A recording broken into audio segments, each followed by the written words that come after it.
మనుష్యుల యందు మంచి మాట, తత్వ సంబంధమైనటువంటి విశేషం, ఇతరుల మనసుకి శాంతి పొందేటట్టుగా వకారయకార సకారములతో కలిసి అమృతతత్వమైనటువంటి భగవత్ సంబంధమైన విశేషములను వాక్కులుగా వాయురూపంగా చెప్పగలిగినటువంటి తత్వం వ్యాసతత్వమై అందరి యందు నిలబడింది. అందుకే ఇప్పటికీ ఏ పండితుడు పీఠం పెట్టి చెప్పినా దాన్ని వ్యాసపీఠము అంటారు.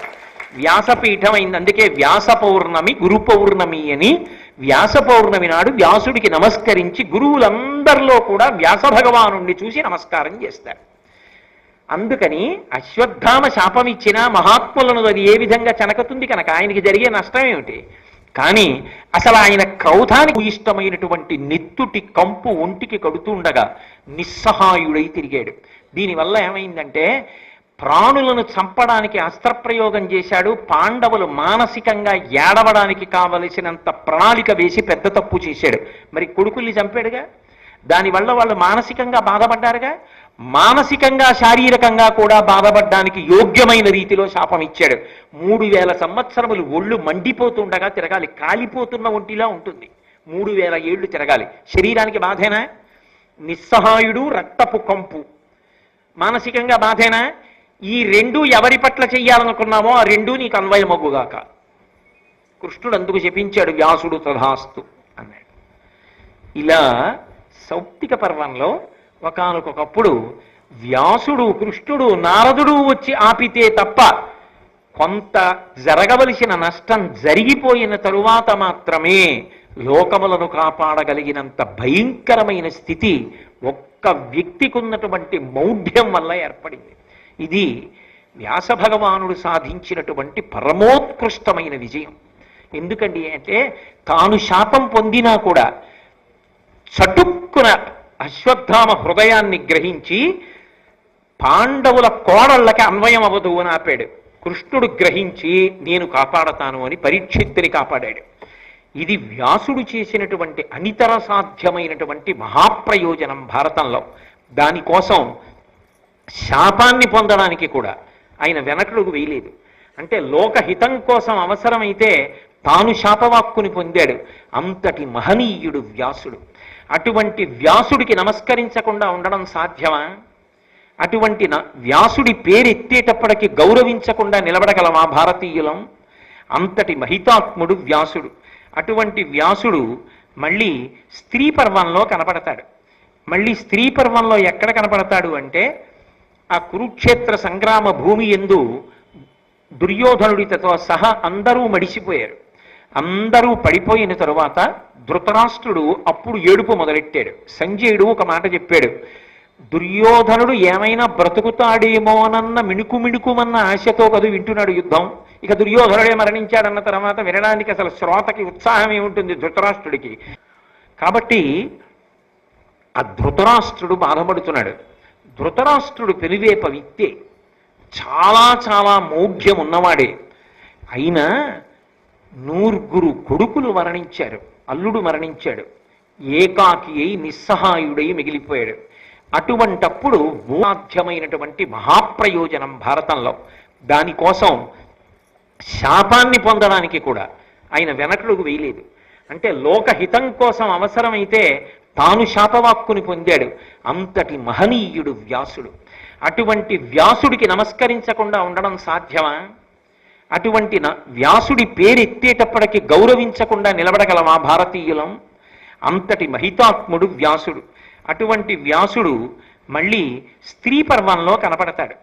మళ్ళీ స్త్రీ పర్వంలో ఎక్కడ కనపడతాడు అంటే ఆ కురుక్షేత్ర సంగ్రామ భూమి యందు దుర్యోధనుడితో సహా అందరూ మడిసిపోయారు. అందరూ పడిపోయిన తరువాత ధృతరాష్ట్రుడు అప్పుడు ఏడుపు మొదలెట్టాడు. సంజయుడు ఒక మాట చెప్పాడు, దుర్యోధనుడు ఏమైనా బ్రతుకుతాడేమోనన్న మిణుకుమన్న ఆశతో కదు వింటున్నాడు యుద్ధం. ఇక దుర్యోధనుడే మరణించాడన్న తర్వాత వినడానికి అసలు శ్రోతకి ఉత్సాహం ఏముంటుంది ధృతరాష్ట్రుడికి? అందుకే దుర్యోధన మరణం చెప్పి సంజయుడు అన్నాడు, ఇక పైన నేనేమీ చెప్పదలుచుకోలేదు, నీకు చాలు ఇక్కడ వరకు అని చెప్పాడు. కానీ భారత రచన చేస్తానన్న వ్యాసుడి వలన మనకు మిగిలిన భారతం అందింది. కాబట్టి ఆ ధృతరాష్ట్రుడు బాధపడుతున్నాడు. ధృతరాష్ట్రుడు పెనువేప విత్తే, చాలా చాలా మౌఢ్యం ఉన్నవాడే. అయినా 9 కొడుకులు మరణించారు. అల్లుడు మరణించాడు. ఏకాకి అయి నిస్సహాయుడై మిగిలిపోయాడు. అటువంటప్పుడు ఊరట పొందేటట్టుగా మాట్లాడడం నా వైపు నుంచి ధర్మం. జరగవలసిన శాస్తి జరిగిందని నేను ఊరుకోకూడదు.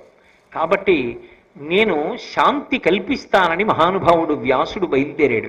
వ్యాసుడిని మీరు పరిశీలిస్తే అభిమన్యుడు చనిపోయినప్పుడు ధర్మరాజు దగ్గరికి వెళ్ళాడు, కొడుకులు చచ్చిపోయినప్పుడు ధృతరాష్ట్రుడి దగ్గరికి వెళ్ళాడు, భీష్ముడు చనిపోయినప్పుడు గంగ దగ్గరికి వెళ్ళాడు, కష్టాలలో ఉన్నప్పుడు పాండవుల దగ్గరికి వెళ్ళాడు.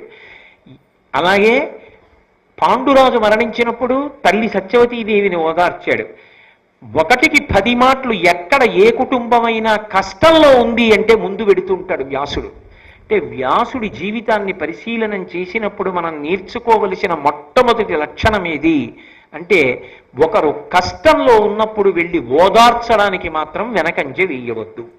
కాబట్టి ధృతరాష్ట్రుడి దగ్గరికి వెళ్ళి ఒక మాట చెప్పాడు, నీవు ధర్మభంగి నిరుగనేర్తు నీతి కౌశలం బామహిల్లు నీదు మనంబునందు కాన నేను శౌకావిలత్వముడు పబూని అరుగుదించితిన్ సుత భావజనిత దుఃఖ వార్ధిపార మయుదు పుత్రక.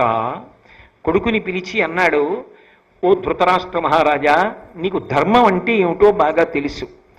ధర్మ సంబంధమైనటువంటి కౌశలము కూడా నీ యందు ప్రవర్తిల్లింది, నీకు బాగా తెలుసు. అయినా కూడా కొడుకులు పోయారు కొడుకులు పోయారు కొడుకులు పోయారు అని ఏడుస్తున్నావు. ఈ దుఃఖం అంతా ఎక్కడి నుంచి వచ్చింది? ఒక భావము నుండి వచ్చింది. ఇది అంత తేలిక మాట కాదు సుమండి. మీరు గమనించండి, ఒకడు ఏదో పోయిందని ఏడుస్తున్నాడు. ఉపనయనంలో భిక్ష కింద మాతృభిక్ష కింద వాళ్ళ అమ్మగారు ఇచ్చిన ఉంగరం, అది ఆయన వదలడం. అమ్మగారు భిక్షలో ఇచ్చిన ఉంగరం ఆనాటి నుంచి ఆయన శరీరం కట్టెల మీదకి వెళ్ళిపోయే వరకు అది అలాగే ధరించి ఉండాలనుకున్నాడు, అలాగే పెట్టుకుంటాడు. ఆ ఉంగరం జారి పడిపోయింది, ఆ ఉంగరం కనపడలేదు. ఏడుస్తుంటాడా? అమ్మ గుర్తొచ్చింది, ఉపనయనం గుర్తొచ్చింది, నాన్నగారు చేసిన మంత్రోపదేశం గుర్తొచ్చింది, అయ్యో ఆ ఉంగరం పడిపోయింది అని వెతుక్కుంటున్నాడు. చాలా బాధలో ఉన్నాడు. ఇంత బాధలో ఉండగా ఏదో పెద్ద చప్పుడు వినపడింది. ఏమిటి ఇంత పెద్ద చప్పుడు వినపడిందని అటుగా చూశాడు. చూసేటప్పటికీ సాధారణంగా జనం మధ్యలో ఎప్పుడూ కనపడనటువంటి ఒక ప్రముఖ చలనచిత్ర నటుడు అలా వెడుతున్నాడు, జనం వెంటపడుతున్నారు. ఒక్కసారి ఆయన అటు చూసి ఇదేంటి ఈయన ఇక్కడికి వచ్చాడు అని చెప్పి అలా చూసి ఒక్క క్షణం ఆగాడు. మనసు ఎప్పుడైతే ఇది వదిలేది పట్టుకుందో ఇతను ఏడుపు మర్చిపోతాడు. మనసు లగ్నమైతే ఏడుపు, మనసు లగ్నం కాకపోతే మళ్ళీ గుర్తొస్తుంది. ఇదేమిటి అది చూస్తూ ఊరుకున్నాను, నా ఉంగరం పోయింది, మళ్ళీ ఏడుపు మొదలు. ఎంత పెద్ద మాట మాడుతున్నాడో చూడండి వ్యాసుడు. భావజనిత దుఃఖము. కొడుకులు పోయారో కొడుకులు పోయారో కొడుకులు పోయారో ఇదే ఆలోచిస్తున్నావు, అందుకు ఏడుస్తున్నావు. కాదయ్యా, పోనివాడెవడున్నాడు? వెళ్ళిపోయేవాళ్ళు వెళ్ళిపోతారు. ఒక్కొక్కసారి పండు రాలిపోతుంది, ఒక్కొక్కసారి పిందె రాలిపోతుంది. పిందె రాలిపోవడమే భగవంతుడి యొక్క నిర్ణయం అయితే పిందె రాలిపోవుగాక, పండు రాలిపోవడం భగవంతుడి నిర్ణయం అయితే పండు రాలిపోవుగాక. నాకు కావలసింది భగవంతుడి యొక్క నిర్ణయాన్ని ఔదులదాల్చడం వినా ఇంకొకటి కాదు. కాబట్టి పిందె రాలినా పండు రాలినా సమానంగానే తీసుకుని నిలబడతాను. రాలడం దాని ధర్మం కనుక, రాల్చేవాడు వేరొకడు కనుక, రాల్చకుండా ఆపగలిగిన శక్తి నాకు లేదు కనుక నేను ఆ భగవంతుణ్ణి నమ్మి నిలబడతాను. తొందరగా బయటికి వచ్చి నిలబడగలగాలి. అది అవసరం సుమా. ఎంత గొప్పగా మాట్లాడుతున్నాడండి వ్యాసుడు. అది ఒకరికేమి జీవితంలో ఏమో ఎప్పుడు ఎవరికి ఏ సందర్భం ఏర్పడుతుందో ఎవరైనా తెలుసుకొని జాగ్రత్త పడవలసిందే కాదా. రోజులన్నీ ఒక్కలా ఉండవుగా. కాబట్టి ఎంత గొప్పగా లోకానికి పనికొచ్చేటట్టు మాట్లాడుతున్నాడు వ్యాసుడు. అని భూతములు అనిత్యములు నీవి తెరివెప్పుడును విందువు అహీన ధృతిన్ నీ చేతోగతి నలవరూపము భూతా నిత్యత్వమదియ పుచ్చును వగలన్. నీకెందుకు ఏడుస్తున్నావు? ఎందుకు ఏడుపు వచ్చింది? నీ పిల్లలు పోయారని. పోకుండా ఉండిపోయింది ఏదైనా ఉందా అని ఆలోచించడం మొదలుపెట్టు. ఏదీ లేదుగా, అన్నీ పోయాయిగా. కానీ ఒక్కొక్కటి పోవడానికి ఒక్కొక్క కారణం ఉంటుందంతే. 1,000,000 మంది వైద్యులు కూడి వచ్చిన కానీ మరణమయ్యడి వ్యాధి మాన్పలేరు. ఏదో కారణం, నింద లేకుండా బొందిపోకూడదు కాబట్టి ఏదో ఓ కారణం చెప్పాలి. ఆ కారణం లేకపోతే డెత్ సర్టిఫికెట్ ఇవ్వడానికి ఉండదు, డెత్ సర్టిఫికెట్ లేకపోతే లీగల్ హెయిర్ సర్టిఫికెట్ లేదు, లీగల్ హెయిర్ సర్టిఫికెట్ లేకపోతే ఆయన పేరు మీద ఉన్నవి వాడుకోవడానికి లేదు. అందుకనో కారణం. లోకంలో ఏది ఉండిపోయిందని ఆలోచించవయ్యా, అప్పుడు వీళ్ళు పోయారన్న బెంగ నీకు తగ్గుతుంది. సమస్యకి విరుగుడు ఎంత బాగా చెప్తాడో చూడండి. అది అందరూ చెప్పలేరు సుమండి. అసలు ఏ శోకమునందున్న వాడినైనా శోకము నుంచి బయటికి తీసి స్వస్థత కల్పించి నిలబెడితే తర్వాత వాడు తన కర్తవ్యం తాను చేసుకుంటాడు. అలా మాట్లాడాలంటే శాస్త్ర ప్రావీణ్యం ఉండాలి. మాట్లాడేటప్పుడు యువతల వాడికి చీకాకు కలగకూడదు. నీకేం చెప్తా వేదాంతం అనేటట్టు ఉండకూడదు, అందంగా ఉండాలి. కాబట్టి నీకు ఇంకొక విషయం చెప్తాను, జాగ్రత్తగా విను. అన్నీ నీ చేతిలోనే ఉన్నట్టు, నువ్వే కొడుకుల్లిగా నీసినట్టు, వాళ్ళేదో యుద్ధానికి వెళ్ళిపోయినట్టు, నీ మాట విననట్టు, నీ తమ్ముడి పిల్లలకి బలం ఎక్కువైపోయినట్టు, వాళ్ళు చంపేసినట్టు, నువ్వు పనికి మాలిన వాడివి అయిపోయినట్టు ఏడుస్తున్నావు కదూ. నేను నీకు ఒకటి చెప్పనా? నాకు ఎక్కడికైనా వెళ్ళగలిగిన ప్రజ్ఞ ఉంది ధృతరాష్ట్ర మహారాజా. నాకని కాదు, వ్యాసుడికి. వ్యాసుడు ఎక్కడికైనా వెళ్ళగలడు. కాబట్టి నేను ఒక రోజున దేవసభకి వెళ్ళాను. అక్కడికి భూదేవి ఆర్తనాదం చేస్తూ వచ్చింది. నా మీద పాపుల సంఖ్య పెరిగిపోతోంది. పాపుల సంఖ్య అన్న మాటకు అర్థం ఏమిటంటే శాస్త్రమును పాటించకుండా భోగం అనుభవించేవాళ్ళు. భగవంతుడు ఎలా బ్రతకమన్నాడో అలా బ్రతకకుండా జీవించేస్తుంటాడు వాడు. కానీ భూమి ఇచ్చినటువంటివన్నీ అనుభవిస్తాడు, భగవంతుడు ఇచ్చినవన్నీ అనుభవిస్తాడు. ఆయన ఇచ్చిన కళ్ళతో అన్ని చూసి ఆనందిస్తాడు, ఆయన ఇచ్చిన నోటితో అన్ని తిని ఆనందిస్తాడు, ఆయన ఇచ్చిన ముక్కుతో వాసన చూసి ఆనందిస్తాడు, ఆయన ఇచ్చిన చర్మంతో ముట్టుకుని ఆనందిస్తాడు. ఆయన చెప్పిన మాట మాత్రం వినడం, అది పాపం, అది భారం. భూమికి సంఖ్య భారం కాదు, బరువు భారం కాదు, భగవంతుడి మాట వినకపోవడం ఆవిడికి భారం. ఆ భారం తగ్గిస్తానని మీరు అన్నారు దేవతలారా, కానీ ఆ తర్వాత ఆ ప్రయత్నం చేసినట్టు కనపడలేదు. మీరెవరూ రాలేదు, వాళ్ళు అలాగే పెరిగిపోతున్నారు. మరి ఎలా అని అడిగితే శ్రీ మహావిష్ణువు భూదేవిని ఉద్దేశించి ఒక మాట చెప్పారు, వినుము. ధృతరాష్ట్రుడను రాజు తనుజ శతము బడయు, దుర్యోధనుండు అనంబడు పరగు పెద్ద కొడుకు, నీ భారమంతయు నుడుపునతడు, తడయక ఎడునది వగదక్కుమబల. ఓ అబల, ఓ భూదేవి, నువ్వు భయాన్ని విడిచిపెట్టు, దుఃఖాన్ని విడిచిపెట్టు. ఎందుకంటే ధృతరాష్ట్రుడను రాజు తనుజ శతము బడయు. ధృతరాష్ట్రుడనేటటువంటి ఒక రాజుకి 100 కొడుకులు పుడతారు. దుర్యోధనుండనబరుగు పెద్ద కొడుకు, అందులో పెద్దవాడి పేరు దుర్యోధనుడు అని ఉంటుంది. నీ భారమంతయు నుడుపునతడు, వాడు నీ భారాన్ని తీసేస్తాడు. అదేమిటి ఆయన తీసేయడం ఏమిటి అంటే, ఆయన శిబిరానికి అంతటికీ మధ్యలో ఉండే రాట అవుతాడు. ఆయన లాంటి వాళ్ళందరూ ఆయన చుట్టూ చేరుతారు. అందరూ చేరిపోయిన తర్వాత కృష్ణ పరమాత్మ పాండవుల్ని తీసుకొచ్చి నరనారాయణులు కలిపి చంపేస్తారు. వెతికి చంపక్కర్లేదు. ఎక్కడెక్కడ ఉన్న వాళ్ళని వీడు తీసుకొచ్చి వాళ్ళ దగ్గర పెట్టుకుని వీడు నాయకుడుగా నిలబడతాడు. అప్పుడు వాడితో ఉన్న వాళ్ళని కలిపి చంపేస్తాను. నేను వస్తాను. అప్పుడు నాతో అర్జునుడు కూడా ఉంటాడు, నరనారాయణులం అవతారంగా వస్తాం. కాబట్టి నిజానికి చంపడానికి మొదటి కారణం ఎవడు? ఆ దుర్యోధనుడు. పాపం వాడు చేస్తాడు ఆ ఉపకారం, అందరినీ తీసుకొచ్చి వాడి దగ్గర పెట్టుకుంటాడు, మేము వచ్చి చంపేస్తాం. కాబట్టి నువ్వేమి బెంగ పెట్టుకోవద్దు.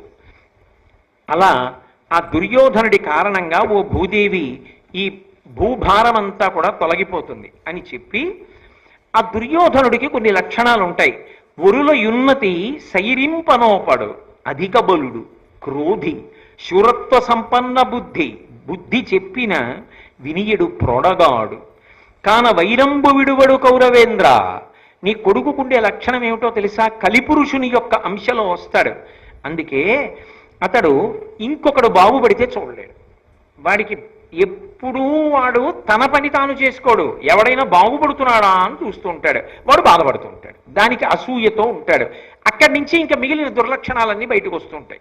కాబట్టి ఒరుల యున్నతి సైరింపనోపడు, అధిక బలుడు, ఒంటిని చూస్తే చాలా బలం, క్రోధి అపారమైన కోపం, శూరత్వ సంపన్న బుద్ధి, ఎప్పుడూ మనసులో శౌర్యంతో ఏదో చెయ్యాలనే ఆలోచన, బుద్ధి చెప్పిన వినియడు ప్రొడగాడు, ఎవరైనా బుద్ధి చెప్పినా వినడం, వాడికి తట్టదు, ఒకటి చెప్తే వినడం, చాలు. ఆ 2 లక్షణాలు ఉంటే చాలు సర్వనాశనం అయిపోవడానికి. కాన వైరంబు విడువడు కౌరవేంద్ర, కాబట్టి శత్రుత్వాన్ని మాత్రం వదిలిపెట్టాడు. అందుకే కృష్ణుడు చెప్తే వినలేదు, సంజయుడు చెప్తే వినలేదు, ఎవరు చెప్పినా వినలేదు, ఆఖరికి వ్యాసుడే వచ్చి చెప్పినా వినలేదు, చచ్చిపోయే వరకు పగతోటే ఉన్నాడు. మరి ఇప్పుడు నేను ఎలా బ్రతుకుతాను? ఇంత బ్రతికి 100 కొడుకులు చచ్చిపోయిన తర్వాత కళ్ళు లేని వాడిని ధర్మరాజు పెట్టిన అన్నం తిననా? ఆ ధర్మరాజు నన్ను సూటి పోటీ మాటలు అనడా? భీముడు అనడా? వాళ్ళ దగ్గర ఎలా బ్రతుకుతానని బెంగ పెట్టుకున్నావా? నీ యందు దుర్బుద్ధి ఉందేమో కానీ రాజా, ధర్మరాజు యందు లేదు. ధర్మరాజు నిన్ను కన్న తండ్రిలా చూస్తాడు. కాబట్టి నేను చెప్పిన మాట విను. కావున నీ దశ నాతనికిన్ విముఖత్వము కలగదు, భక్తిమి ఇంతా వినయం వినయం కొనియాడుట తప్పదు కాంచద వాతనిపై నీవును నెయ్యము కౌరుణికత్వము నిక్కొన తమ్ములు అవ్విభుండు వేవుర పెట్టుగా సంతతి కల్మియ నీమది నిల్పిమో పెంపొలయన్. ఓ ధృతరాష్ట్ర మహారాజా, కొడుకు పోయాడు, ఆ కొడుకు యొక్క తమ్ముళ్ళు పోయారు, అయ్యో 100 కొడుకులు పోయారని ఏడవడం కన్నా నీ మాట కాదనడు ధర్మరాజు. కన్న తండ్రిలా చూస్తాడు, పరమ వినయంతో నీ దగ్గర ప్రవర్తిస్తాడు. ఆ 5 అన్నదమ్ముల్లో 1000 మంది కొడుకుల్ని చూసుకో. నీ కొడుకు దుర్యోధనుడు నిన్ను సుఖపెట్టిన కన్నా సుఖపెట్టగలిగిన కొడుకు ధర్మరాజు. అతని ఎడల కారుణ్యంతో ప్రవర్తించు, నా కొడుకు అన్న భావన పొందు, సంతోషంగా జీవించు అని మంచి మాటలు చెప్పాడు. చెప్పిన తరువాత ఈ పాండవులు హస్తినాపురంలో ఉన్నారు. యుద్ధభూమికి వెళ్ళి ఒక్కసారి చూసొస్తానని చెప్పి ధృతరాష్ట్రుడు గాంధారి యుద్ధభూమికి బయలుదేరుతున్నారు. ఈ వార్త తెలిసి పాండవులు కుంతిదేవితో కలిసి గబగబా ఎదురొచ్చి ధృతరాష్ట్ర మహారాజుకి నమస్కారం చేశారు. రథం దిగాడు, ఒక ఉచితాసనం మీద కూర్చున్నాడు. 5 పాండవులు వచ్చి ముందు ధర్మరాజు గారు నమస్కారం చేశాడు. ధర్మం ఉన్నవాడివిరా నాయనా, నా కొడుకు మాట చెప్తే వినరేదిరా, ఏవో నంగి మాటలు అంటారు చూశారు, అవన్నీ మాట్లాడాడు. మాట్లాడి ఆశీర్వచనం అన్నాడు. అర్జున నకుల సహదేవుల్ని వదిలిపెట్టేశాడు. భీముడు వచ్చి నమస్కారం చేస్తున్నాడు. ఆసనంలోంచి లేచి నిలబడ్డాడు.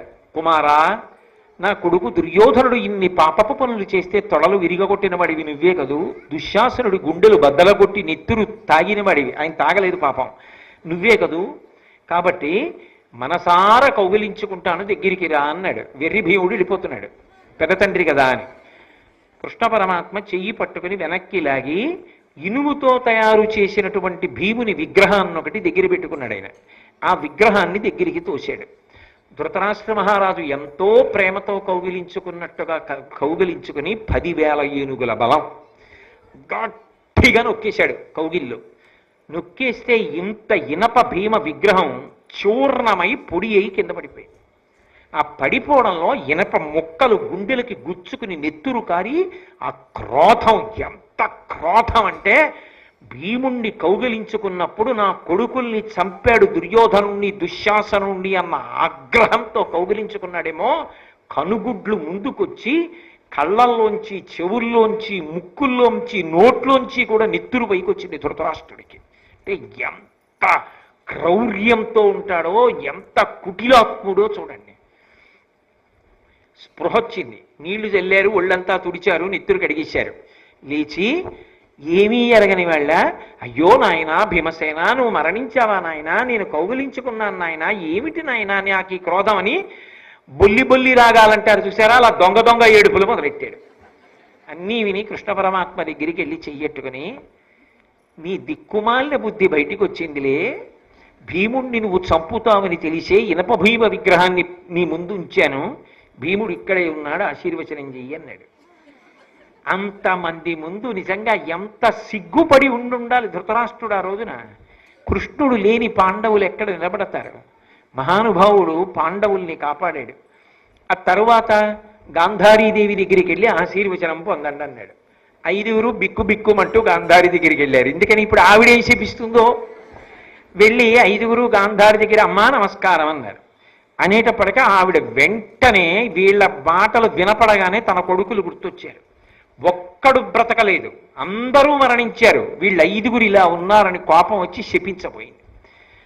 ఇది గమనించాడు వ్యాసుడు. ఎక్కడో ఉన్నాడు తపోనిష్టలో, ధర్మాత్ముల్ని కాపాడాలి, అది వ్యాస లక్షణం. ధర్మం ఎక్కడుందో అక్కడ రక్షణ చేస్తాడు.